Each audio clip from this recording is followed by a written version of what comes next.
So I built one. How does it all work? For the frame, I chose a giant NRS 2 from I think 2008 or something like that. It's a pretty old bike. Got it secondhand. It has plenty of space. This used to all be empty. There's plenty of space for batteries, and it's also dual suspension, which makes it super perfect for such a heavy bike. For the controller, I used VSC, and I used the smallest controller from the lineup. It's really well buried in there, you can't see, but it's a very small form factor controller. And here's the heatsink for the controller. For the battery, I upcycled a bunch of Sony MJ1 cells. Each cell is 3.5 amp hours, and I have this in a 14S 6P configuration. So overall I've got around a kilowatt of power energy. It's 14 cells in series and 6 parallel cells per group. For the motor, it's this very lovely looking thing here. It's a 1.5 kilowatt jobby. I've also enhanced the cooling quite substantially. I've also relaced the wheels, so given it a fairly fat crossmark tire. For front suspension, this is just the same fork that came with the bike. It is pretty decent, starting to rust, but it actually performs quite well. I've got some 12-volt headlights here that take power from the battery. In order to control the thing, I've got 2 thumb throttles, one for regenerative braking, this gives me proportional regen, and one for the throttle, that gives me all the torque in the world. The brakes, yeah, so these brakes I upgraded from the cable brakes that this bike originally came with to hydraulic brakes. The rear brake is here. Okay, you can't really tell. Anyways, the brakes work. The brake line sort of weaves through into the battery casing and then through at the back. That is pretty much it for this bike. Let's go out on a ride and I'll show you how much it rips, because it's pretty good. One thing I forgot to mention was the casing. The casing sort of ties everything together. This casing here is 3D printed with some laser cut acrylic panels. So there's 2 halves of this casing, one side, second side, and they clamp together with these really long M3 bolts, which really rigidly mounts them to the frame. And those little foam bits there help squash the battery into the casing, keeping it all constrained and a little bit damped from the vibrations. And yeah, that is the marks from a fire once upon a time, but no, we're all good. It's not going to blow up on me anymore, I'm sure. So, to start this thing up, I'm gonna sit on it. Crazy. It's just like a normal bike until you power it up. I've got a little key switch here. The system powers up and you see the little green light in there showing that there's power on the bus.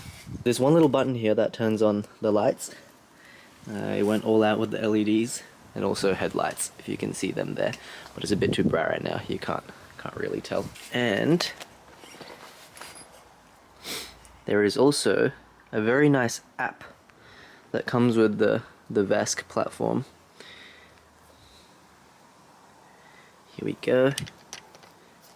Get the phone mounted up, and the app detects the instance of the controller. So we just connect up and we can see real-time data, which is super nice. This is like very high refresh rate. You see when we start giving the motor a bit of power, the corresponding metrics start to spike up. And we can also play with all of the parameters of the controller, of which there are a lot. So that makes this controller probably the most configurable, I'd say, on the market, and it's all open source as well.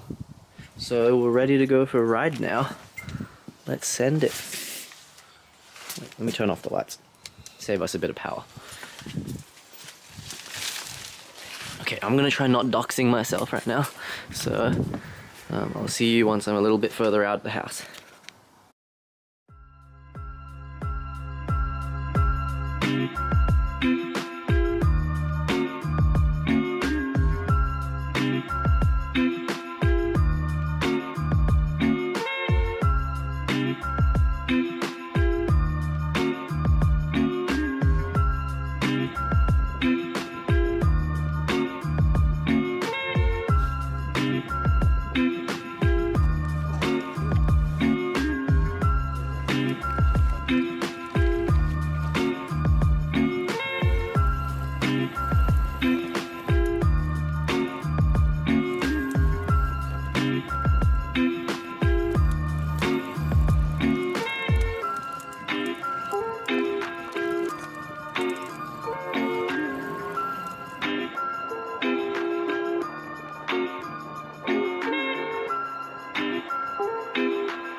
So in Melbourne, the bike laws are like this. Technically, you're not meant to be riding on the footpaths, but on most major roads, the cars are going too fast and your bike is definitely not going close to their speed. So it's not very comfy. Instead, I'll usually ride on the bike paths and a little bit slower. Usually, I'm not causing a nuisance to people. Technically, what you're meant to be doing is what I'm doing right now, which is staying on the road with the cars, and usually there's a bike lane on the side. In terms of the legal speed limit, you're only meant to be going 25 k's an hour, but I mean, that's why I built my own e-bike, right? It goes just a little bit faster than 25.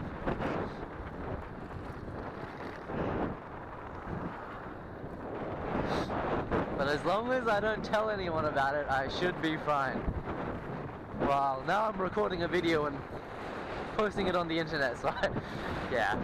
Oh well, it's cool. Hopefully I'm not gonna get raided.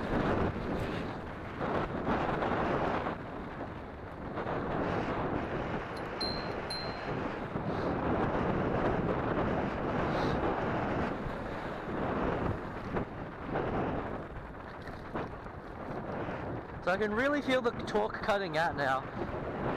And the reason that's happening is because the temperature...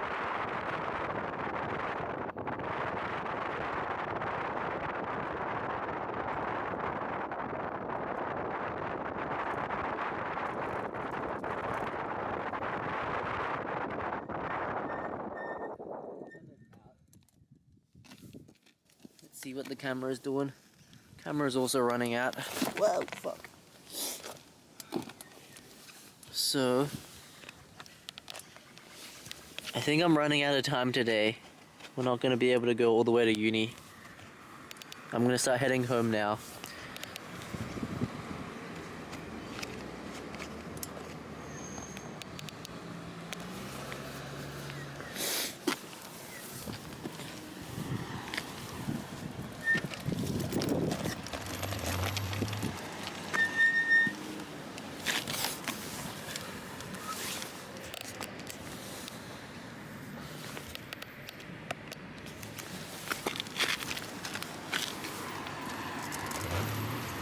So we're not going to make it to uni today. I'm also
Okay, so I've made it home. All the cameras died on me at some point, so I'm not sure how choppy the footage is going to be. But anyways, it's fine. It's all the boring same stuff anyways. I just wanted to summarize a little bit. So, we started off with 60% battery. Now we're at something percent battery. But you can see VSE is telling us that the overall trip, the overall trip was just 13.6 kilometers. So I have a separate app that lets me check the BMS.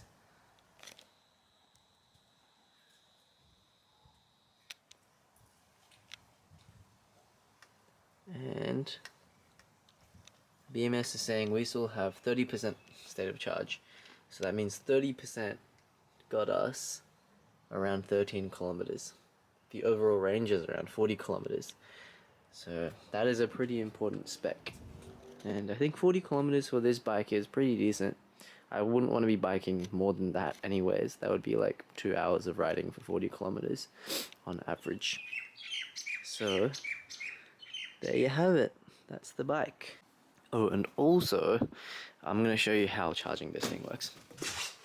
So, welcome to my messy workshop. Here I've just got a little 56 volt power supply here. And in order to charge the thing, I just need to flip open this cover and then plug in the doodad. This is just a great view, I know, but there we go. Now we're plugged in.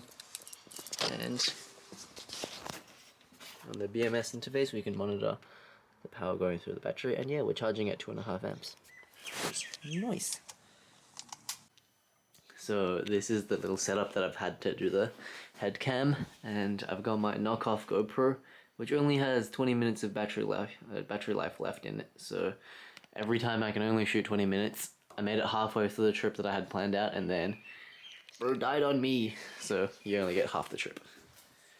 This is my workshop, in case anybody would like to see that.